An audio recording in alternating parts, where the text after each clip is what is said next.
Hello friends future perfect tense का एक sentence आपके सामने है। सेंटेंस है राम ने 100 किलो उठा लिया होगा। राम ने 100 किलो उठा लिया होगा, या होगा आ रहा है, फ्यूचर परफेक्ट टेंस है, राइट।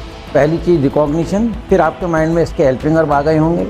अगर आपकी टेंस पे अच्छी पकड़ है तो राम ने 100 किलो उठा लिया हो गया, फ्यूचर परफेक्ट टेंस है, या होगा आ रहा है, इसलिए हेल्पिंग वर्ब इसके will have, shall have, right. और इसमें फॉर्म थर्ड फॉर्म लगेगी, वर्ब की थर्ड फॉर्म लगेगी। अब आपने इसकी इंग्लिश बनाई, जो सेंटेंस मैंने बोला राम ने 100 किलो उठा लिया होगा, तो इसकी इंग्लिश बनेगी Ram will have lifted 100 kg। Clear. Will have, shall have दोनों में से किसी को भी यूज किया जा सकता है। अगर कायदे से यूज़ करोगे इनको तो उसमें श्योरिटी नहीं होती है, और शैल हैव विल हैव को अगर हम उल्टा यूज़ कर लेंगे तो उसमें श्योरिटी आ जाती है। तो राम ने 100 किलो उठा लिया होगा, तो इसकी इंग्लिश है Ram will have lifted 100 kg। English बन गई।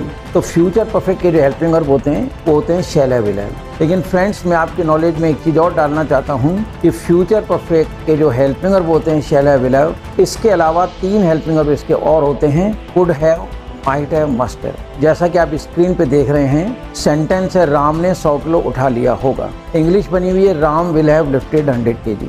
अब हम विल हैव की जगह कुड हैव लगा सकते हैं 100 kg। कुड हैव लगाने से उसकी योग्यता की बात हो रही है, राइट। जैसे राम मान लो क्या कहते हैं, अब राम को आप भी जानते हो, मैं भी जानता हूँ, वो डिस्ट्रिक्ट खेलने गया या स्टेट खेलने गया 100 kg वेट लिफ्टिंग में।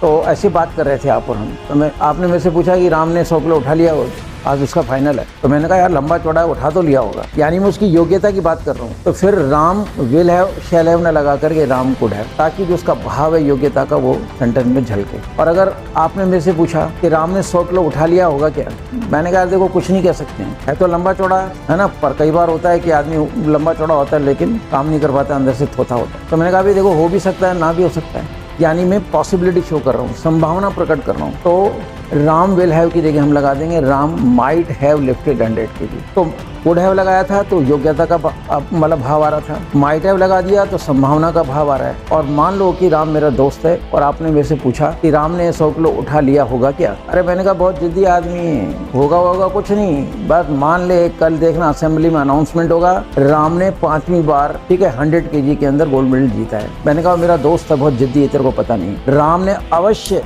पक्का उसने 100 किलो उठा लिया होगा, तो पक्का उठा लिया होगा, तो यहाँ पर हम will have, shall have, could have, might have न लगाकर हम लगाएंगे Ram must have lifted 100 kg। तो फ्रेंड्स, कहना ही चाह रहा हूँ कि फ्यूचर परफेक्ट के जो हेल्पिंग वर्ब हैं वो 2 नहीं 5 होते हैं, shall have, will have, right. Could have योग्यता दर्शाने के लिए, माइट हैव संभावना दर्शाने के लिए, और मस्ट हैव श्योरिटी दर्शाने के लिए। तो फ्रेंड्स, वीडियो देखते रहिए और अपने नॉलेज को बढ़ाते रहिए। जय हिंद।